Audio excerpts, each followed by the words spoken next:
misinformation that was and propaganda that was being portrayed about the Chavez regime in this country and internationally, but also in this country, because although this is a critique of the Spanish media in particular, if you look at the British media, it's almost an absolute reflection of the way that Chavez and the Chavez revolution has been portrayed over the last decade or so. And that's why we set up Hands Off Venezuela.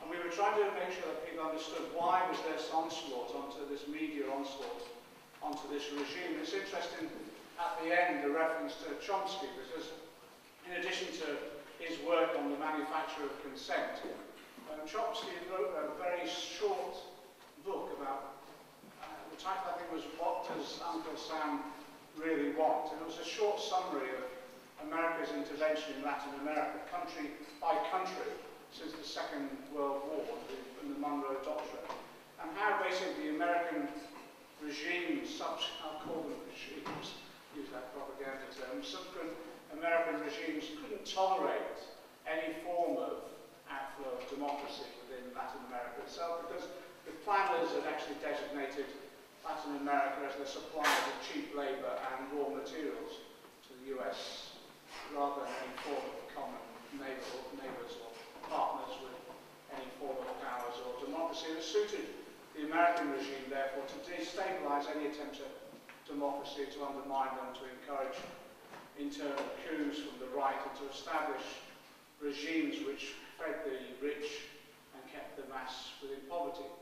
And the reason that Chavez became a target is because everything that Chavez did in the revolution was to strike at the heart of that doctrine, the Monroe Doctrine that was exposed by Chomsky and others. And one important part of that we discovered, as demonstrated by the film itself so succinctly, was not just the use of armed force to bring down the regimes, not just the use of embargoes or sanctions and economic weapons, but also the use of the media itself. And it's interesting what a stark example the media operation, because it is an operation that's gone on in Chavez right the way across the world, a concerted operation to undermine everything that the Chavez and the revolution stood for, because they can't tolerate presidency things. Thank you. I just want to say a few words about the events of 10 years ago and the effects of those events, of what happened in Venezuela, and maybe the relation to what's going on here. First of all, it brings back very painful memories and very powerful memories about what went on, and for those who were there, we were there, and we suffered the whole thing. And let me concentrate just a bit on the mediation, which is apparently the most important aspect today. If you want to talk about what happened during those days and personal anecdotes about it, not just my personal anecdotes, but people who are also here can also tell you what they went through during those days, we'll be happy to do it. But the media issue, one of the things that amazes me, even by the way, just congratulate the makers of this film, which are excellent film. For example, I've been reading a lot about these events. I'm almost obsessed about these things, and I didn't know the cables from the Spanish ambassador. First time ever I see him recognizing before that there was a coup in coming, and the whole thing was planned. I didn't know that the ambassador had written that, and it had been published years later. Which brings me precisely to the point. Everybody knew that a coup was coming during those days, weeks before. Everybody knew the plan was very similar to the plan applied in Chile. I mean, everybody knew that there was the right-wing media, the middle classes and the upper classes agitating the mass mobilization, the bosses lockout, stopping the... In Venezuela, on these dates, the 11th, the 13th of April 2002, have no precedent in the entire history of Latin America. Latin America has seen very many coups d'etats. Most of them have succeeded and given rise to the most brutal and bloody dictatorships. But here, for once, in absolutely, I repeat, an unprecedented state, d'etat, and by the way, we're not talking about an attempted coup. This was a coup d'etat which succeeded in taking power. A coup d'etat, furthermore, that was backed by whom? By what we call the poderes factibles in Spanish, by the powers that be. Big business, the bankers, the landlords, the capitalists. Pedro Carmona, that Samuel mentioned, was the president, if I'm not mistaken, of the Venezuelan Employers Federation. So more of a capitalist than that, you can't imagine. The entire capitalist class and landowning class on one side. The generals, the police, the church, the Roman Catholic Church, Cardinal, what is his name? Ignacio Velasco.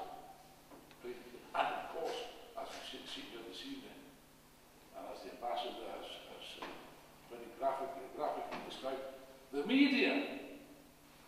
I mean, these are, you would think, a colossal power. A colossal power. And you could be forgiven for thinking, I think many people probably did think, in the hours following that coup, that's the end. How can we succeed? Ordinary poor people, no guns, no weapons, no organization, no nothing. How can we succeed against this enormous power, this colossal power of capital, of money, of guns, of organization, of the media? You know, very often they try to frighten us, in Britain also. Oh, we can't do this, we can't do that.